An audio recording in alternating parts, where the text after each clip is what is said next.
단 4달 동안 고양이와 강아지를 합쳐서 11마리를 죽인 사람이 있습니다. 법원은 그에게 징역 1년 6개월을 선고했습니다. 그런데 처음에는 감옥에 보내지 않았습니다. 검사가 항소했고 2심 법원은 1심 판결을 뒤집었습니다. 집행유예는 취소되고 결국 실형이 선고됐습니다. 오늘 판례인 사이트 365에서 1심부터 2심까지 이 사건의 처음과 끝을 모두 짚어드리겠습니다.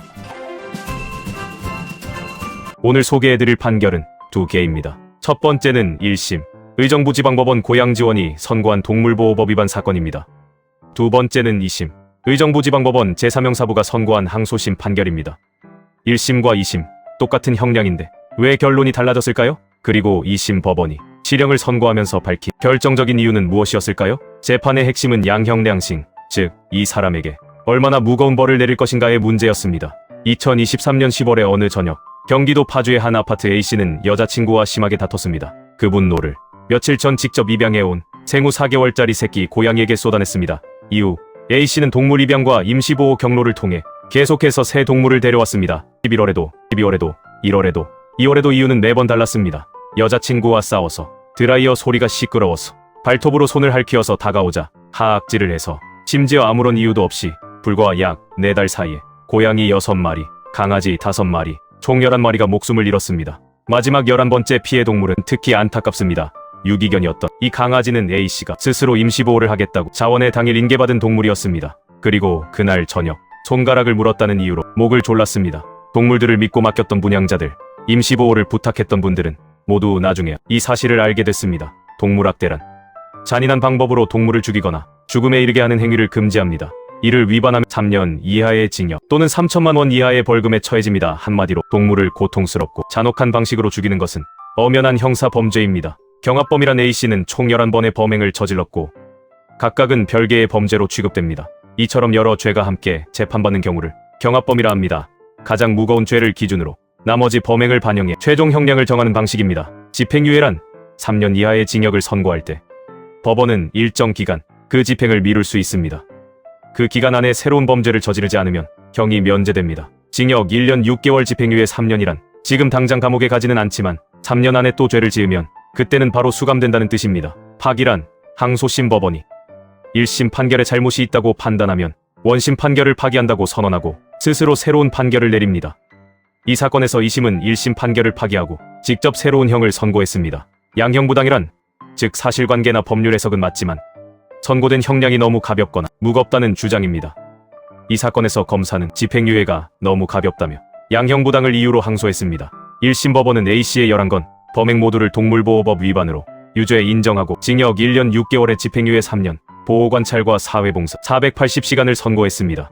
유리한 사정범행을 모두 인정하고 반성하는 태도를 보인 점, 형사처벌 전력이 전혀 없는 초범이라는 점, 불리한 사정으로는 스트레스 해소 명목으로 단기간에 다수의 동물을 무차별하게 살해하는 등 죄질이 매우 불량하고 자신을 믿고 동물을 맡겼던 다수의 사람들에게 깊은 상처를 준 점, 1심은 이 두 사정을 종합하여 실형보다는 집행유예를 통해 교화의 기회를 주는 것이 적절하다고 판단했습니다. 즉, 죄질이 나쁜 것은 인정하지만 초범이고 반성하고 있으므로 사회 안에서 교화의 기회를 먼저 부여하겠다는 취지입니다. 검사가 형이 너무 가볍다며 항소했습니다.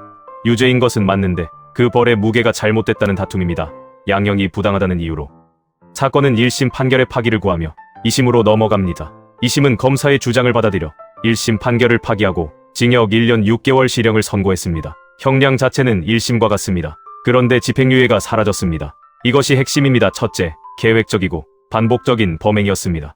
A씨가 반려동물 입양 제도를 악용하여 계획적 반복적으로 범행을 저질렀습니다. 우연히 한번 충동적으로 저지른 게 아니라 처음부터 입양이라는 절차를 이용해 피해 동물을 확보하는 패턴이 반복됐다는 것입니다.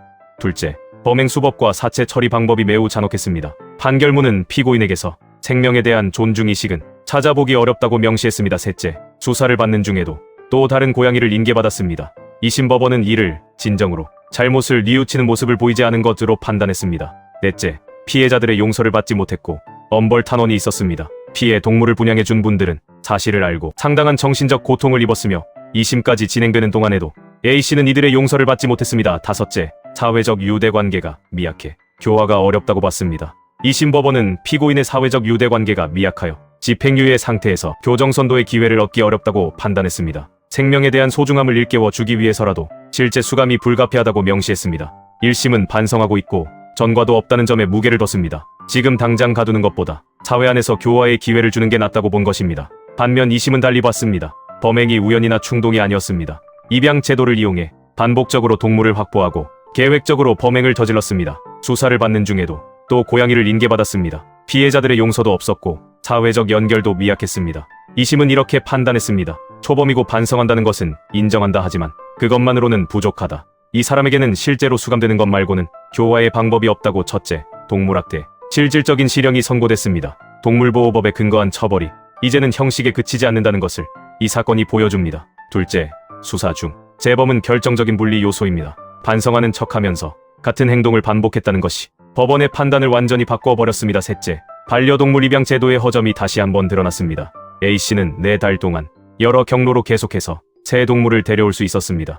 2심 법원은 이를 두고 반려동물 입양 제도를 악용했다고 명시했습니다. 어떻게 한 사람이 4개월 동안 11마리를 계속 데려올 수 있었을까요? 입양 이후 사후관리 시스템의 필요성을 이 사건이 뼈아프게 일깨워줍니다. 오늘은 1심 의정부지방법원 고양지원과 항소심 의정부지방법원에서의 동물보호법 위반 사건을 1심부터 2심까지 함께 살펴봤습니다. 1심에서 집행유예, 2심에서 실형 형량은 같았지만 결론은 정반대였습니다. 법원이 무엇을 더 무겁게 보는지 이 사건이 잘 보여줍니다. 오늘 판례 이야기가 유익하셨다면 좋아요, 구독 꼭 부탁드립니다. 다음 시간에도 더 유익한 판례로 다시 찾아뵙겠습니다.